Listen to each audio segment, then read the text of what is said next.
You are listening to Season 2 of The Diary of a Wannabe Writer, the short and often daily podcast in which I chronicle my life and attempt to be a writer by writing daily. Sometimes.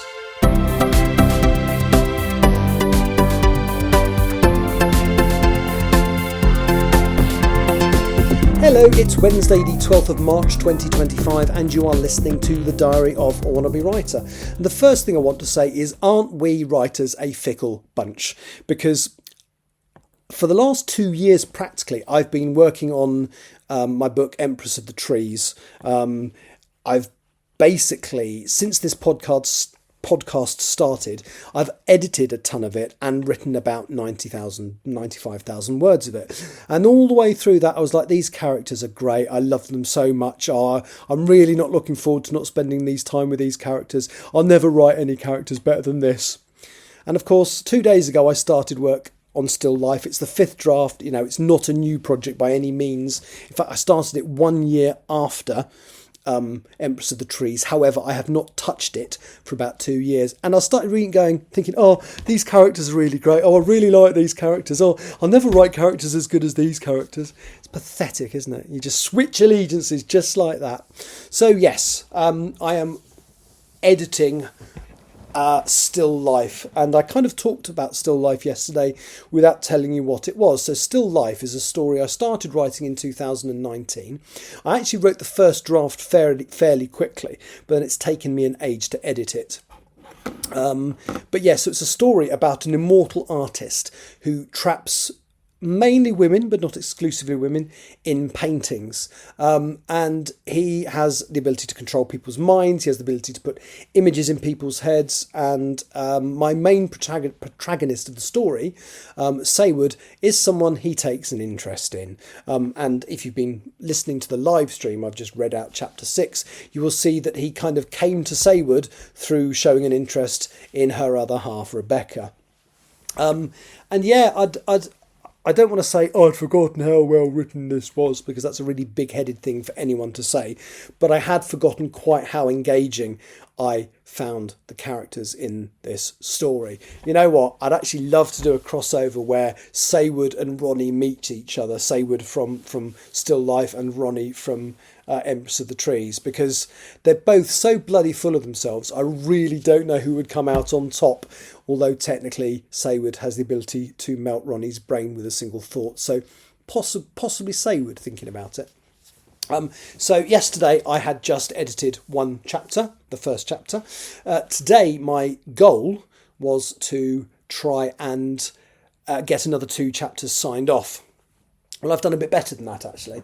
So last night, because I don't do everything online, and I decided just to have a glance through some of the chapters last night, and I actually ended up reading 4 chapters last night. Now, chapters 2, 3 and 4 needed almost no alterations. I think, so one of the bits of feedback was to drop in that Rebecca likes, you know, although she's in a relationship with a woman as well, to drop in the fact that she either likes guys or has been in relationships with guys before. And there was a really good opportunity to do that just by effectively changing one sentence, because it turns out that she was considering going out on a date with someone other than Saywood because of the way their relationship had deteriorated. Now, in the original version, I don't refer to the gender of this person, but I just say that it's a guy in this, and that does that little bit of groundwork, and I can probably drop it in one more time possibly. But that was the only thing I really changed in chapters 2, 3 and 4. So yeah, that was very easy. And then I came to chapter 5. Now chapter 5 is when Geraldine Watkins of the Sutherland Institute, who are the people that regulate people with abilities. So think about her as like a Professor Xavier, only with hair and can walk. And isn't played by Patrick Stewart. No, nothing like that at all. But yeah, so I've just gone off topic now. I can't remember what I was saying. Anyway, so Geraldine is the person that Saywood meets, and Saywood, in the original version, the feedback was that, and on reflection, I absolutely agreed with it. The feedback was that, you know, she's suddenly been introduced to this mad world where people can use their minds to do stuff, and she just sort of accepts it.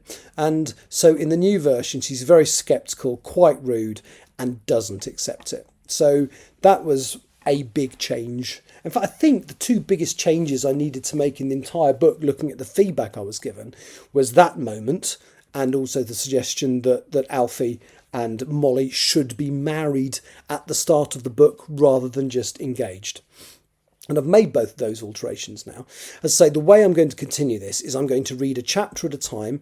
Each time I read the chapter, I will then have a quick look at my checklist of things I need to look out for to make sure that there's nothing in there that I might need to alter.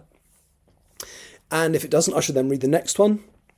So last night I read 4 chapters, and then today I signed them all off sequentially. It's not quite, because it's not like I'm writing the first draft of these. This is the 5th draft, and it's quite interesting putting them through Grammarly. Most of the errors it's coming up with is either punctuation in the new bits, because my punctuation is terrible, or just trying to change the spelling from the English way to the American way, because in Grammarly you used to be able to tell it you were writing in English, but now it seems to default on American English, and basically wants to take out a lot of U's and replace S's with Z's. So yes, I'm done today. I've done 5 chapters now. There's 28 to go. I'm not going to set myself a goal of finishing. I'm going faster than I thought. Having said that, I'm busy tomorrow and the next day, so I'm probably not going to get much done over the next 2 days. But I would really like to get this done by the end of this month. I've got another, let me have a look. I've got another, can't do maths in my head, 11 days of not working, 2 of which, unfortunately, I'm quite busy. But if I can do 4 chapters a day on the other 9 days, I can still finish it before I go back to work. Now, as I said, I'm not going to force myself to do that, but I think I am going to alter my target, actually thinking about it, and say I need to get this draft signed off by the end of the month.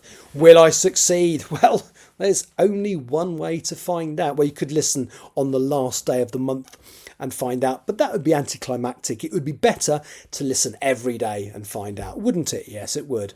Anyway, thank you so much for listening. One of the things I have promised myself is that I will try and get a few more people to listen to this. So if you are listening to this, if you could share it in some way on social media, that would be bloody lovely. I don't mind if it's on Spotify, I don't mind if it's on Apple Music, I don't mind if it's on YouTube, but I would absolutely love to get a few more people listening and interacting with me on this. It is doing wonders for my writing. As I say, this year, since January, I've been more productive than I have been for a very, very long time. Anyway, I am going to stop. Thank you for listening. Take care, and I'll talk to you tomorrow. Bye-bye. You have been listening to The Diary of a Wannabe Writer. For more information about what I'm writing, go to linktr.ee/Richard Writes, capital R, capital W, where you can find details of my website and social media. I may see you there.